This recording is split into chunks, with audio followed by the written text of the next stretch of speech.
I've always spent one-on-one time with my children since they were young. And just for reference, my kids are both in high school, both girls, and they're 15 and 17 now. And so they're busy. They're working, they have friends, like really, truly, they are very involved with their life. And the last thing that they really want to do is like hang out with their family, right? Friends are very important. And so I think having something set.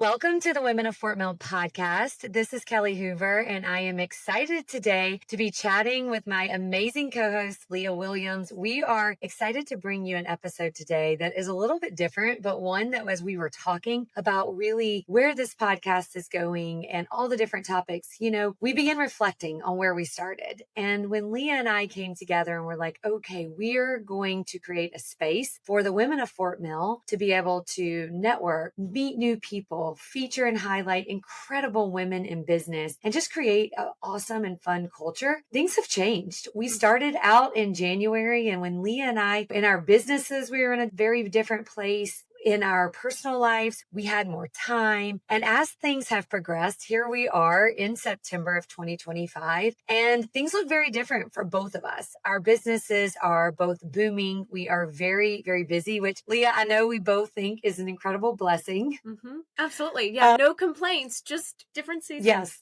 Just different season. And so we're like, okay, we really we're both very big and important things in our life, like our business and our personal life. We have certain goals. We have certain things that we're really working hard for, but we also spend a lot of time and work really hard on our personal and our family lives. And so today we had the idea that we would just share. We're going to share 3 things each that we are doing daily, that we are doing weekly, that truly align with our personal goals, with our business goals, and how we're fitting these things in. And some of them may seem simple, but they also, all of these things that we're going to share with you today truly could be easily forgotten. We could just say, we're not doing it. We don't have time to do it. How do I fit that in to continue to learn, to continue to spend time doing this? And so 3 simple things that we're doing daily and weekly, and we're going to share those with you. So we're excited about this episode. Leah, I know you're going to kick us off. So here we go. What's your very first thing that you're doing right now that is important with those end goals?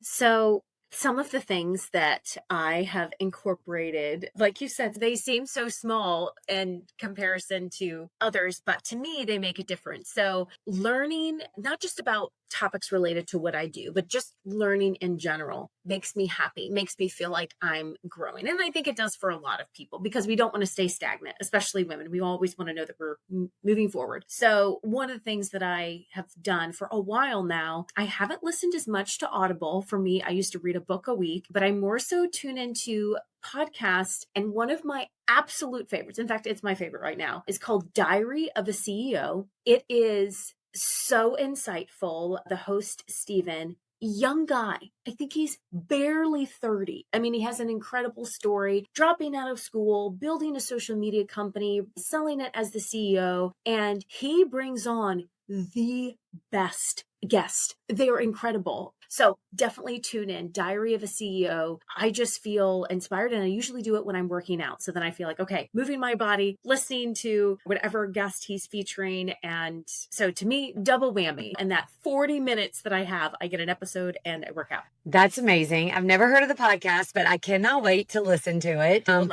it's super smart because I know when I'm working out, if I'm not going to an actual class and working out on my own, most of the time I'm listening to music. And I'm like, this is something I could be doing because I love podcasts. I love reading books, but I love that time. So thank you. See, I already learned something from you in the very first thing that you shared. So the first thing I want to share is I recently went through creating a vision statement for my goals, a 1-year vision statement for my goals. And I went through this, and anyone can create this, but it doesn't really matter if you don't read it every day and you don't apply it. And then I recently learned about brushing your teeth with your left hand, opening up a different part of your brain. So I created a vision statement. I printed it out in 3 different spots. I hung it up. One happens to be right in my closet. So I have created now this habit. When I brush my teeth, I'm brushing it with my left hand, which is really actually kind of challenging if you're right-handed.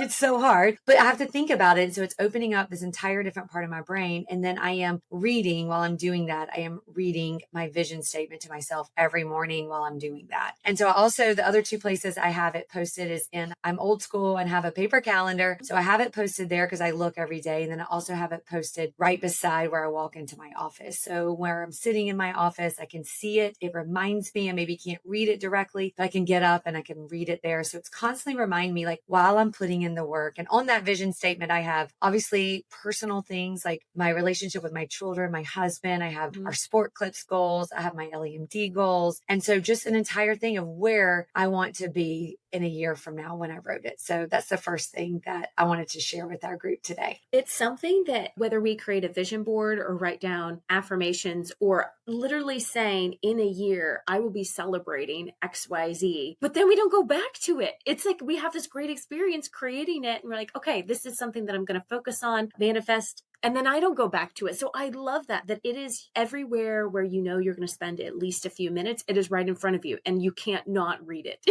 You're forcing yourself to. Also, the other day I was vacuuming and brushing my teeth and you vacuum with your right hand and I switched it and I was, the thought in my mind was, I don't know how to brush my teeth with my left hand. Like it's so sad, but I can imagine you do it every day and it starts to open up new pathways in your brain. That is so cool. I love that. So I gotta try that so I can brush with my left hand.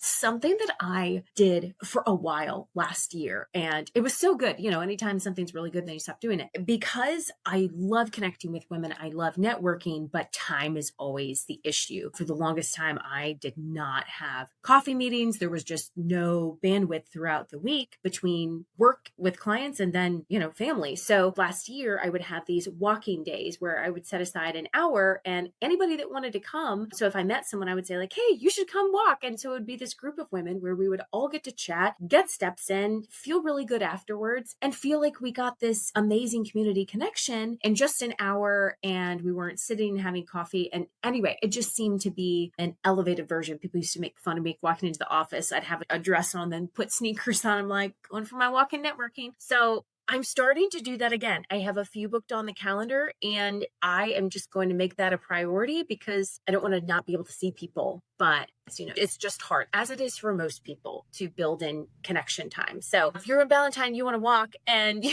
want to chat, hang out, and network, we'll pick a walking path. So that's something that I used to do and bring it back. That's amazing. And I mean, you're right. You feel good because you're moving your body and you're getting to network and it's like multitasking it's so smart. So I love that. I need to do more of that. I don't do that a ton, but I am going to start now that you've shared it. So thank you. My second thing I am going to share is creating boundaries around like your phone, social media, all the apps. So I was just sharing with Leo, by the time we went on and went to record, like I look at my phone and I had 100 text messages that were sitting there in just 45 minutes. And that can and has in the past created anxiety for me. Like, oh my gosh, I have 100, and some of them are group messages. So it's not 100 individual people, but that is probably going to take an hour to get through. Right. And so then it's like, okay, then you've got emails, you've got all these different apps. I have 4 different apps for like different sports teams or different groups that I'm in to like communicate with. And then you have your social media, whatever social media you use. So it's really just like getting really good at creating boundaries and not letting all those bubbles create anxiety and just realizing like,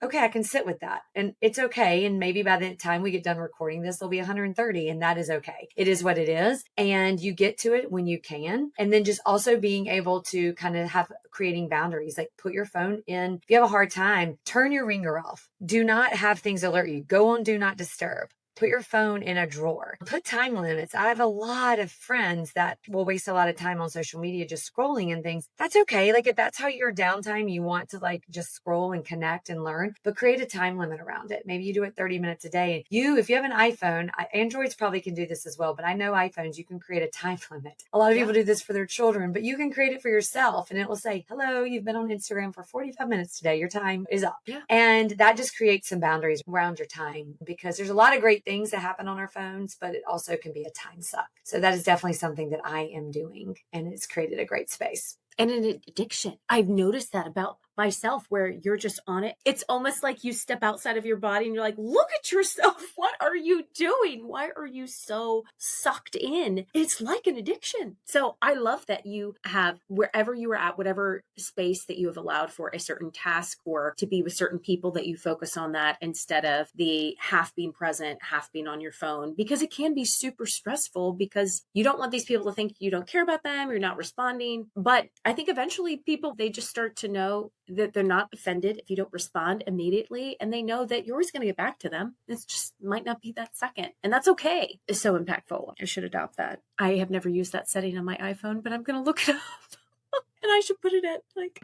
20 minutes. Look it up. Yeah, Yes, it's I good. will. You'll be surprised how fast it goes. You'll gain back time in your life. Speaking of that and messages, sometimes I think the go-to for us is like, oh, if I don't do it right now, I'm going to forget. And then I'll never get back to that person. And while occasionally that has happened, where I'm like, okay, a week went by and I never responded. I shouldn't have read the message. But for most tasks or things that come up, at least for me, I either have to do it then or something that's so simple. I do not use complex tracking systems. I mean, we use Trello for the podcast, but if I have a task or I need to remind myself to do something like it's so-and-so's birthday or finish paperwork by this day, I just put a time slot or a reminder at 7 a.m. that day to be like, oh my gosh, this is the day I was supposed to call so-and-so, or this is the day I said I would follow up. And I have a CRM and I have things that do that as well, but my calendar is my go-to for everything. When people say like, oh, what do you have going on today? I'm like, I don't know.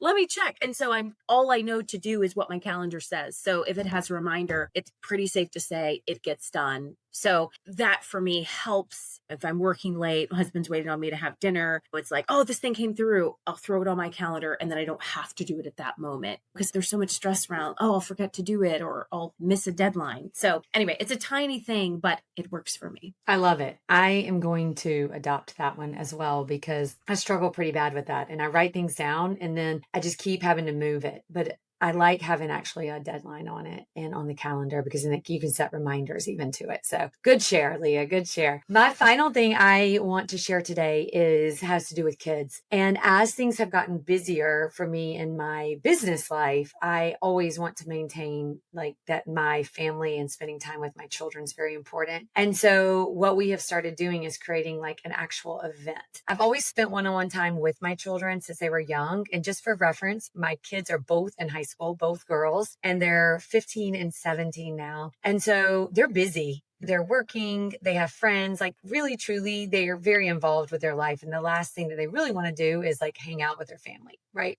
Friends are very important. And so I think having something set. So now we actually have a event one-on-one, like it's just me and one of them, and we go and do things. And sometimes it may be just going for a little hike and having lunch, but it's set on the calendar in advance. So everyone is well aware. This month one of us is going to puppy yoga and the other one we're driving about an hour away to go to like a farm with animals that has all these different kind of animals. Oh, so it can be something extravagant or it could be something super simple. And the cool thing is it's like the car ride to get there. It's all very defined and it's about them, what they want to do. And a lot of times it's just planning it out and putting it on the calendar. So even though my schedule is jam packed, that is so important to me. So we will find space and we will create the space to do it. We'll buy the tickets. We'll set the plan regardless of what it is, whether it's a concert. I know next month, one of my kids wants to go to a concert. So I'm taking them to a concert. So it's just small things like that, but it is allowing me to make sure that even during busy seasons of work or busy, challenging time frames that we create that space and that we have those memories. And that is also part of my vision is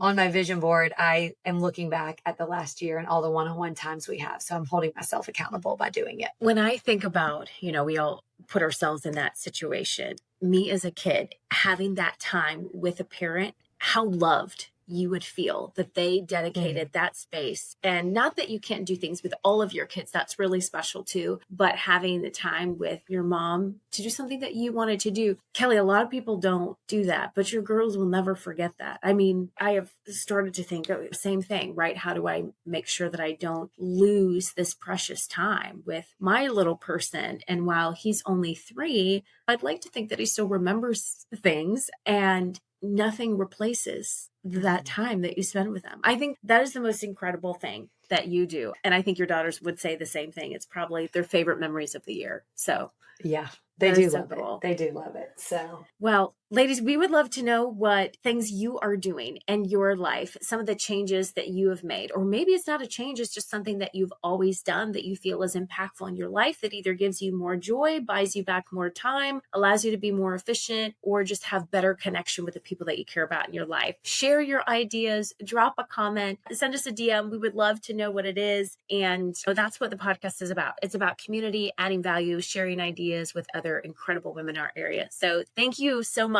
for spending some of your precious time this morning. We will not be offended if you go check out Diary of a CEO podcast.